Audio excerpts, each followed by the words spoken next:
बोले सो निहाल। लखनऊ गुरुद्वारा प्रबंध समिति के अध्यक्ष सरदार राजेंद्र सिंह बग्गा जी, प्रवक्ता सतपाल सिंह मीर जी, महामंत्री सरदार हरमिंदर सिंह टीटू जी, भारतीय जनता पार्टी के लखनऊ महानगर के अध्यक्ष श्यानंद द्विवेदी जी, अल्पसंख्यक आयोग के हमारे वरिष्ठ सदस्य सरदार परविंदर सिंह जी, गुरुद्वारा प्रबंध समिति के हमारे सभी पदाधिकारीगण और उपस्थित बहनों और भाइयों, आज पूरा देश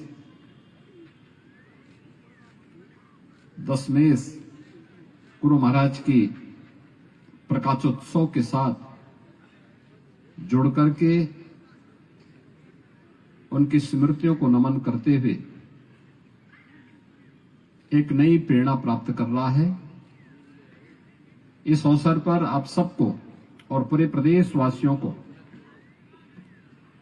मैं प्रकाश पर्व की हृदय से बधाई देता हूं, अपनी शुभकामनाएं देता हूं। हम सब जानते हैं गुरु गोविंद सिंह जी महाराज एक शहीद पिता के पुत्र हैं, तो शहीद पुत्रों के पिता भी हैं। गुरु तेग बहादुर जी महाराज ने शहादत की जो एक श्रृंखला धर्म की स्थापना के लिए, सत्य और न्याय की स्थापना के लिए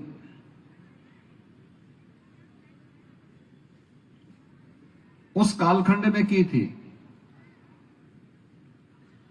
उसी परंपरा का आगे बढ़ाते हुए गुरु गोविंद सिंह जी महाराज ने अपने आप को समर्पित किया।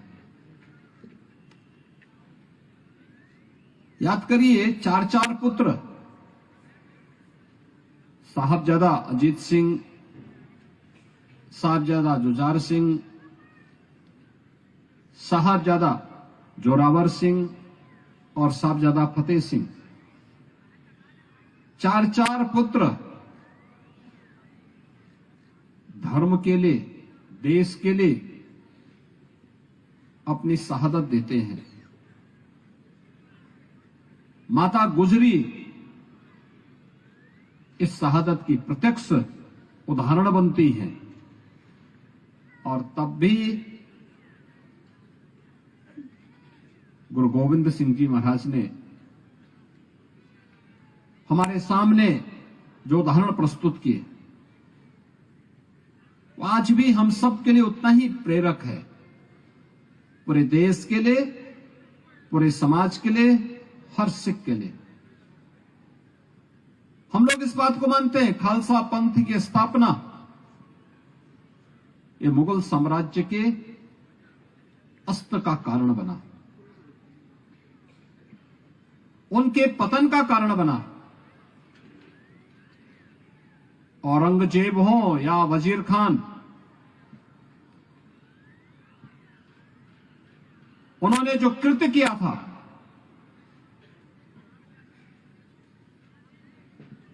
उस कृत्य की सजा परमात्मा ने उन्हें दी। लेकिन इतिहास में यह देखने को बहुत कम मिलता है कि कई पीढ़ियां देश और धर्म के लिए अपने आप को बलिदान कर दे।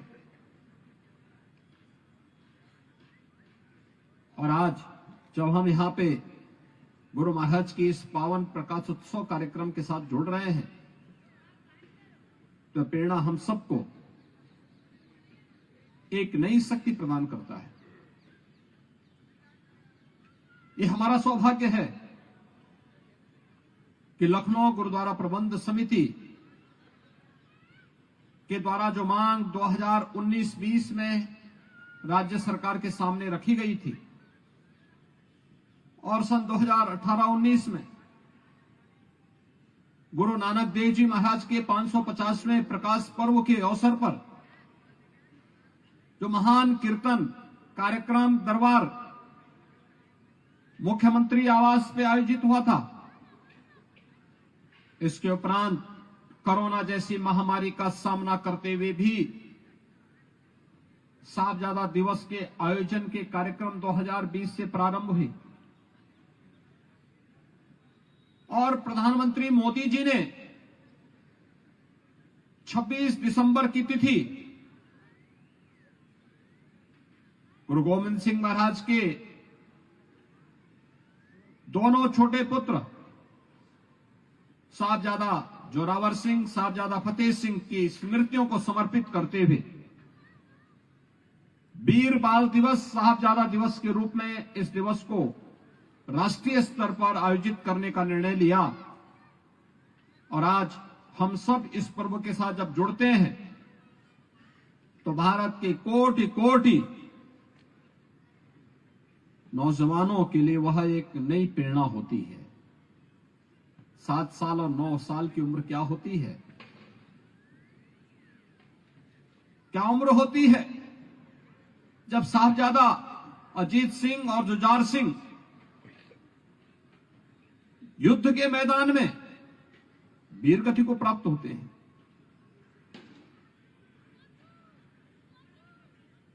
सात वर्ष और 9 वर्ष की उम्र में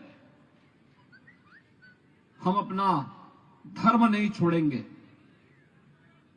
इस्लाम अपनाने के लिए तमाम दबाव बनाए गए, जिंदा दीवारों में चिन्माया जा रहा है, लेकिन तब भी टस से मस नहीं हुए। इतनी मजबूत नींव है सिख पंथ की, और इस मजबूत पंथ पर जुड़ा हुआ जुझारूपन आज हम सब के अंदर देखा जा सकता है। सिख जहां कहीं भी रहता है, अपने परिश्रम के लिए, अपने पुरुषार्थ के लिए, अपनी सेवा कार्य के लिए जाना जाता है। एक लंबी परंपरा है देश और धर्म के लिए मर मिटने के लिए, जिन्होंने हर समय अपने आप को तैयार किया। और गुरु गोविंद सिंह जी महाराज तो एक दिव्य महापुरुष थे। उनका इस धराधाम पर एक निश्चित उद्देश्य के लिए आगमन हुआ था। उन्होंने तो अपने पूर्व जन्मों के सारे वृतांत को हम सबके सामने प्रस्तुत भी किया। और हमें जानना चाहिए कि इस महान परंपरा के बारे में गुरु महाराज हम सबको इशारा कर रहे हैं। आज आवश्यकता है सिख गुरुओं की, 10 गुरुओं ने अलग अलग कालखंड में अपनी एक अलग पहचान बनाकर के समाज का मार्गदर्शन किया, समाज को एक नई दिशा दी। आज इस प्रकाश पर्व के अवसर पर जब आप सब यहां पर एकत्र होकर के गुरु महाराज को प्रणाम कर रहे हैं, उनके सामने पवित्र गुरु ग्रंथ साहब के सामने नतमस्तक होकर के गुरु महाराज के बताए हुए मार्ग का अनुसरण करने का संकल्प ले रहे हैं, इस अवसर पर यह हमारा सौभाग्य है कि उत्तर प्रदेश में अनेक ऐसे ऐतिहासिक पृष्ठभूमि से जुड़े हुए गुरुद्वारे मौजूद हैं। स्वयं हमारा लखनऊ, जहां गुरु तेग बहादुर जी महाराज और गुरु गोविंद सिंह जी महाराज आए थे, कुछ समय रुके थे, यह आशीर्वाद लखनऊ को भी प्राप्त हुआ है। प्रदेश के अन्य स्थानों पर भी हुआ है। इन स्मृतियों को बनाए रखना है, इसको और आधुनिक स्वरूप देना है, इसको आगे बढ़ाने के लिए हम सबको मिलकर के कार्य करना है, क्योंकि वह आने वाली पीढ़ी के लिए एक नया मार्गदर्शन होगा। मैं इस बात के लिए लखनऊ गुरुद्वारा प्रबंध कमेटी को हृदय से धन्यवाद देता हूं कि अत्यंत सक्रिय भाव के साथ ये लोग कार्य करते हैं। यहां पे हमारे अल्पसंख्यक आयोग के सदस्य सरदार परविंदर सिंह और उनकी टीम भी इस पूरे अभियान के साथ बढ़ चढ़ करके भाग लेकर के हर एक व्यक्ति को गुरु परंपरा के साथ जोड़ने और गुरु परंपरा की महानता से अवगत कराने का कार्य करता है। ये हमारा आज का दायित्व भी बनता है। मैं आपको एक बार फिर से प्रदेश सरकार की ओर से आज के इस पावन पर्व पर हृदय से बधाई देता हूं। भीषण शीतलहरी के बावजूद आप सब इस कार्यक्रम के साथ जुड़ रहे हैं। यही है जिसके बारे में प्रधानमंत्री जी ने कहा, विरासत का सम्मान। यही है सम विषम परिस्थितियों में, चाहे वह प्रकृति के द्वारा प्रदत्त विषम परिस्थिति हो, सरकारों के द्वारा हो या मनुष्यों के द्वारा, उसकी प्रवाह के बगैर हम अपनी परंपरा और विरासत को हर हाल में बनाए रखेंगे। और उसके लिए आज आप सब यहां एकत्र हुए हैं। आप सबको मैं एक बार फिर से इस पावन पर्व की लख लख बधाई देता हूं, अपनी शुभकामनाएं देता हूं। गुरु महाराज से ही प्रार्थना करता हूं कि हमें इतनी शक्ति दे कि हम उनके मार्ग का अनुसरण करते हुए देश और समाज के लिए कुछ कर सकेंगे। आप सबको मेरी लख लख बधाई। बोले सो निहाल, बोले सो निहाल, बोले